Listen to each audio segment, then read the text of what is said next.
बरेच लोक नॉर्थ कुर्गला जातात आणि परत येतात आणि म्हणतात की कुर्गमध्ये काय फार बघण्यासारखं नाहीये. जर तुम्हाला अस्सल कुर्गचा एक्सपिरियन्स घ्यायचा असेल तर शक्यतो साऊथ कुर्गला जास्त दिवस द्या.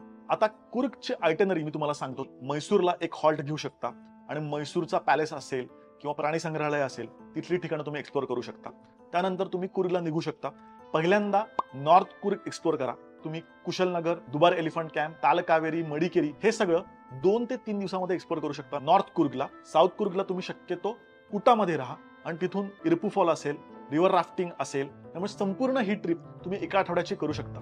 जर तुम्हाला फास्ट ट्रिप करायची असेल 4 ते 5 दिवसामध्ये तर मी सजेस्ट करेन की शक्यतो 2 दिवसामध्ये नॉर्थ कुर्ग कव्हर करा आणि 3 दिवस तुम्ही साऊथ कुर्गला द्या. आता मी तुम्हाला अंदाजे बजेट सांगतो. तर फ्लाईटचा खर्च साधारण 4 ते 6 हजार रुपयाच्या रेंजमध्ये येईल एका वेळचा, एका व्यक्तीचा.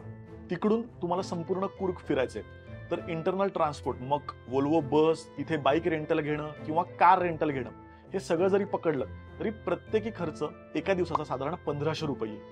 राहण्याचा खर्च 2500 रुपये, म्हणजे चांगला होमस्टे तुम्हाला 2.5 ते 4 हजार रुपयाच्या रेंजमध्ये मिळू शकेल.